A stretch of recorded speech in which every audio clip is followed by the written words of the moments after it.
Welcome back to Hematitehomestead Homestead. Going Things, episode 10. Let's get right into it.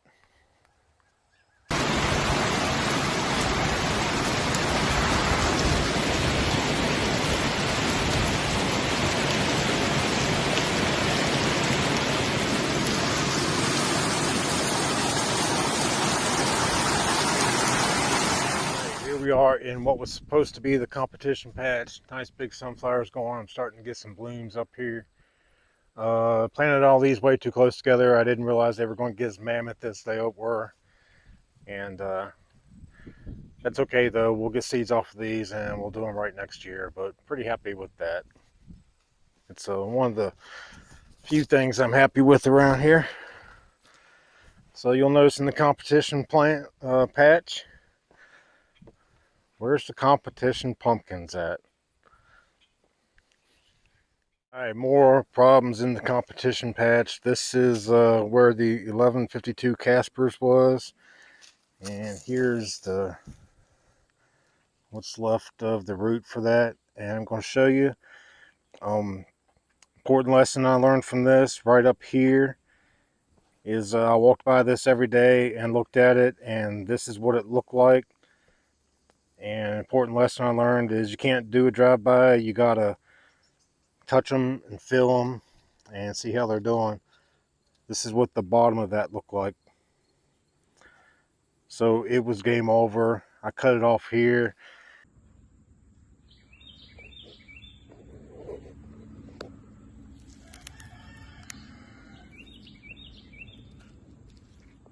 An extremely important lesson I learned about losing the vine on the 1152 Caspers was that you can't just do a drive-by and look at the vine from up top and say it's good to go. You got to get down, you got to look at it close, you got to touch it, you got to feel it. And that's an important lesson to learn. Unfortunately, it's at the expense of what was supposed to be a competition pumpkin and a great genetic seed. 1152 Caspers had a mother and father that were both over 2,000 pounds. So definitely didn't do that seed any justice. But, you know, a learning experience, and that's what we'll chalk it up to. And I cut it all the way back. Most of it's gone now. Yeah, all the way to right here. And there's what's left of it. Not much. I do have this pumpkin aborted 5 times, and that's probably why. Turned out I didn't have any root up there. I thought I did. And this is all that's left going of it. I had a couple pumpkins set in there several times, and they all aborted, and these are the only nice green leaves I got coming off of it right now, and got some secondaries growing.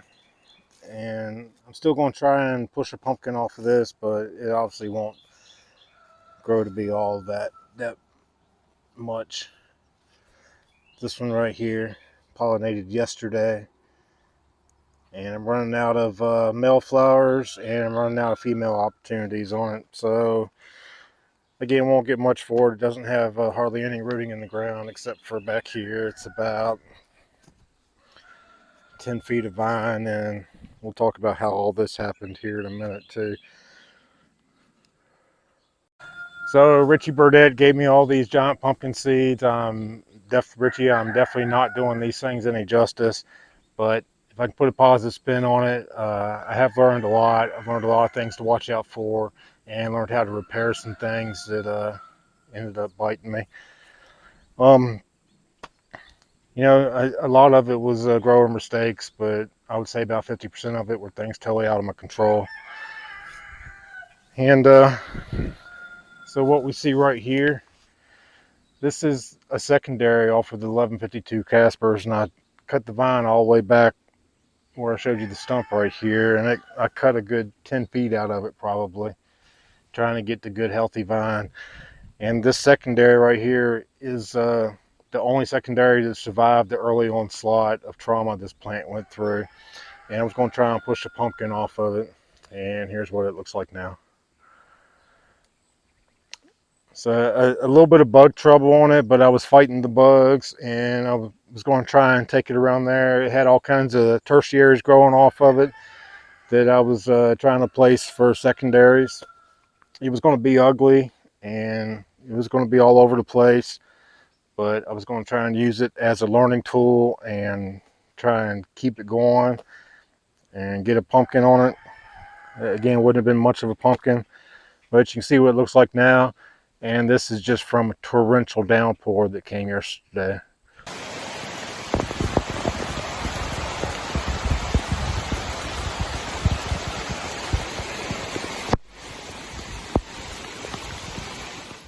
That rain came through here and just beat it to death. It broke off all the leaves. I mean, it poured buckets for a good solid 2 hours straight.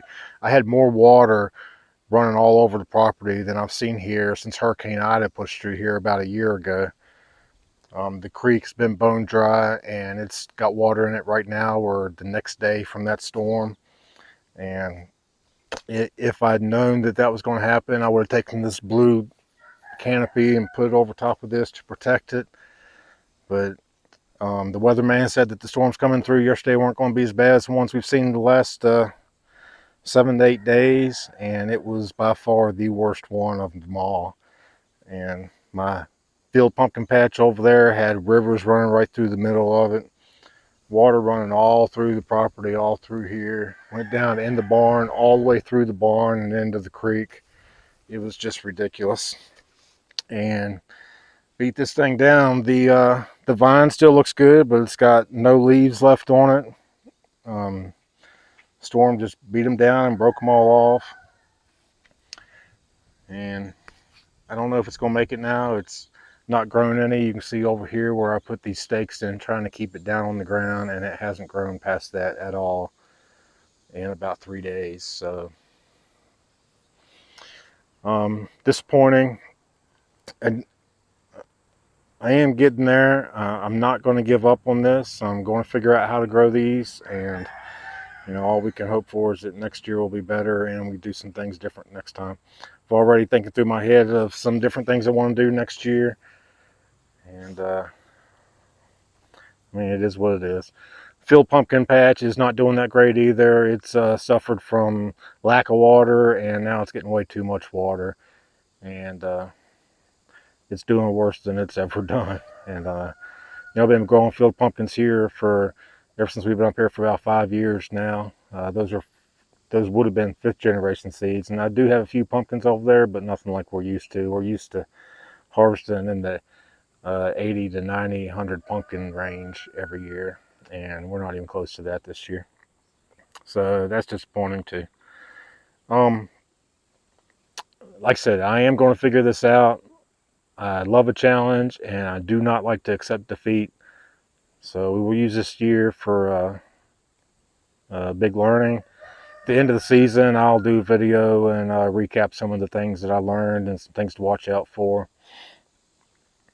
And I mean, at this point, it is what it is. I do have one good thing going, and that's the 400 house. That is the only pumpkin I have left that still has its main vine rooted in the ground. Let's go over and take a look at that. A couple of positives in the garden is we're finally getting cucumbers. I made about 12 quarts of bread and butter pickles, and I'm going to pick again this evening and make another batch. Finally starting to harvest some tomatoes and fighting a weed battle big time through here. It's kind of hard to tell, but these are all my fall squash, butternuts and honey nuts and acorns and spaghettis, and they're growing all up the trellis. I had to actually put them on the trellis. They were growing the opposite way, but they're going where I want them to now. And you can see my cherry tomatoes, just like I thought they would, have come over the top and are starting to go back down. I'm going to actually cut them off. I'm going to stop by the Underdog. So last video we were fixing foam and stomp, and it was here on the Underdog, and that did not take. So I ended up cutting it out of the ground, and I cut it back to there. It looks so brown now, but it's good and hard and calloused over. I took a little bit of sulfur real liberally and put it on my thumb and just massaged it in there. put the fan on it, and it's held up pretty good. But the vine's starting to die off on the underdog, and the underdog stopped growing several weeks ago. I haven't taped it in a while, but the underdog's sitting right underneath there, and we'll swing by there and take a look at it. This is the 400 house right here. It looks like it's getting a little bit of heat stress on it now. I've been going through here, cutting off as many tertiaries as I can find. One positive to losing my stump over there on the Caspers was it made me come through here and go over my 400 house vine really good with the fine tooth comb. I uncovered it all, and I felt all the way around the vine, all the way through here, all the way up to where the house is underneath it here. Secondaries are still running out there like crazy. I actually terminated 2 of them that reached the end of the patch. A big mess here. If I'd known these were going to grow this big, I'd have definitely done something different here. But right now I'm just focused on growing this pumpkin. And here is the 400 house. And kind of cool, when I come home from work in the evenings, I come real slow up through there so that I can peek down here and see this. I got this piece of shade up in here to keep the sun out of here. The sun rises right up over there in the mornings, so this is shading that, and I got a sheet on it too. Have not taped it today. Yesterday's estimated weight taping it was 220 pounds, 224 actually. And there's what it looks like. And so if I can keep this going the rest of the season, it's already a personal best, and I'm hoping it keeps on. It's averaging about 10 pounds a day, and I would have expected more out of that, but again, I don't really know. I am feeding this now a little bit, and it's growing off of my padding here. It's almost reached the end of my padding, so I'm going to add a little bit more padding all the way back to here and move this fan back. I mean, I can't complain about this any. Largest pumpkin I've ever grown, and hopefully we'll be able to keep this one in good shape. As I mentioned, you can see the main vine back there. I came through here and got rid of some grass, but now I'm starting to get a little bit more. And when I say I got rid of grass, I was on my hands and knees, barefoot in here, picking grass out of this thing. Just grass growing like crazy, and I'll have to figure out a better way next year for that. This fan blowing on the stem, I will cut it off so you can hear me. And that's not off. Alright. So I got a good bit of slack in my stem. I found it oozing a little bit, and I put a post on Facebook and asked a few people about it. What I ended up doing, I found it oozing, and I took a knife and scraped back until I got the green vine here, and then I got a constant drip that came out of it.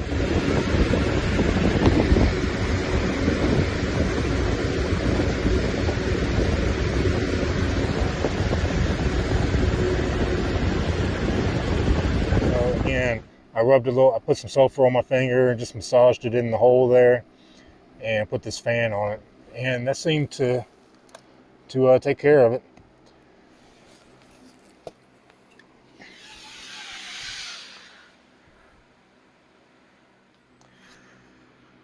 All right, the 400 house of 1,000 corpses sitting right here behind me, and already a personal best. As I mentioned, it taped an estimated 224 pounds yesterday.